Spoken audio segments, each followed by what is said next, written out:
Gagawa tayo ng buchi with cheese filling.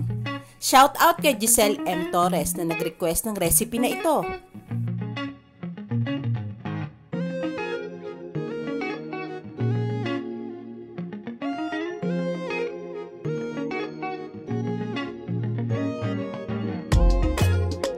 Narito ang mga kakailanganing sangkap.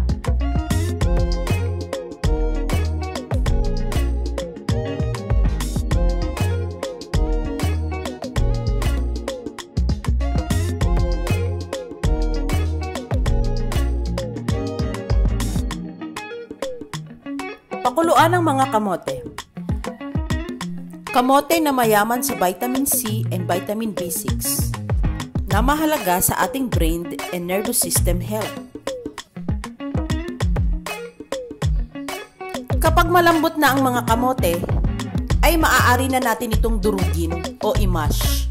Kung wala po tayong kagamitan kagaya nito, actually hiram ko lang to sa kapitbahay, maaari naman po tayong gumamit ng tinidor. Kaya tinidor, okay na yan, carry na yan.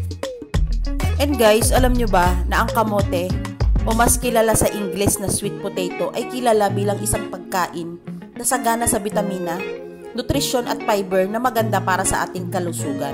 Kaya naman, isa ito sa mga pangunahing pagkain ng mga taong nagdidieta at nagbubuhat ng mga bakal para gumanda ang katawan. So kain na ng kamote at ikaw ay Ihalo ang glutinous rice flour sa dinurog na kamote.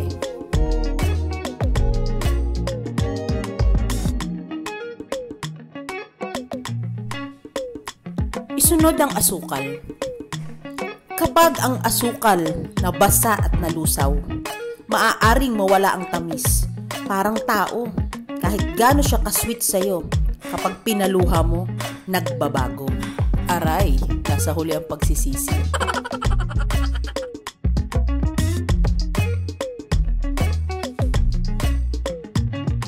Maglalagay tayo ng mainit-init na tubig. Guys, ito ay pinakuluan ko and then ni-rest ng 15 minutes. Ginagawa ito para ma-half-cook ang mga glutinous rice flour. So once ipiprito na natin, hindi mabibigla ang pagkaluto at hindi siya magpuputukan. Hindi rin ako magsasabi ng tamang sukat ng tubig dahil iba-iba po ang glutinous rice flour na ating ginagamit. Depende po iyan. So, ang target lang naman natin o kailangan nating i-achieve ay yung parang malaklay na texture. Guys, palambing naman. Kung bago pala kayo sa channel ko, please like and subscribe and hit that notification bell para updated kayo lagi sa aking mga video. Wow! Maglagay ng 2 tablespoon na mantika.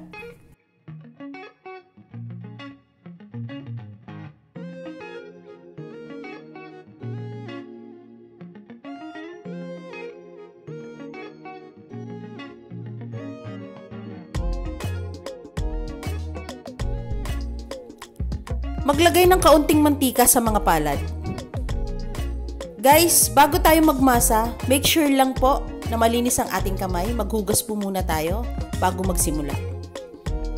Kapag na-achieve na natin ang desired texture, ay takpan ito ng malinis na tela and rest for 15 minutes para madaling mabilog. Hiwain naman natin ang cheese ayon sa gusto nating laki. Ilagay na rin ang sesame seed o linga sa plato. Gumawa rin tayo ng edible glue sa pamamagitan ng pagkuha ng kaunting glutinous rice flour at hahaluan natin ng tubig. Ito ay magsisilbing pandikit sa linga at sa ating mga dough.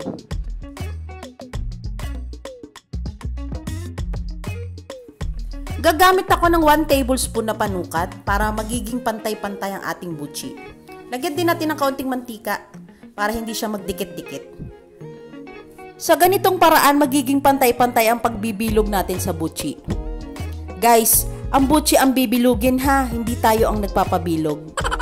Para madali nating mailagay ang cheese o maipalaman, mag-flat muna tayo ng dough and then tsaka natin ilalagay ang cheese. And then bilugin ulit.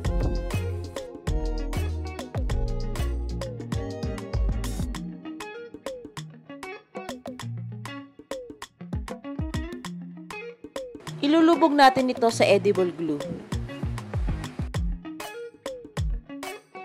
At ipapagulong naman natin sa sesame seed. Sa paggamit natin ng edible glue, ay masisigurado nating kapit na kapit ang linga once na magpiprito na tayo ng buchi at hindi siya hihiwalay. Teka, nabanggit ko yung hiwalayan. Ano nga ba yung gasgas na ginagamit kapag nakikipaghiwalay? Nandyan na yung, it's not you, it's me, I need space. Niwala kayo dyan. May iba na yan kaya ganyan. Ay, bitter.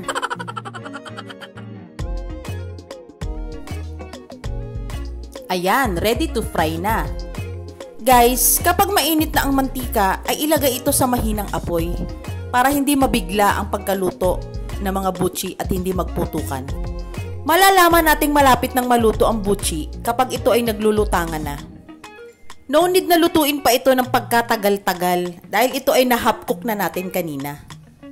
Guys, kapag sinunod ninyo ang lahat ng procedure na aking sinabi, ay matitiyak na hindi magpuputukan ng buchi at higit sa lahat, hindi siya humihipis o nadideform kapag lumamig. And mananatiling malambot siya kahit malamig na ang buchi niyo dahil sa kamote na ating inilagay.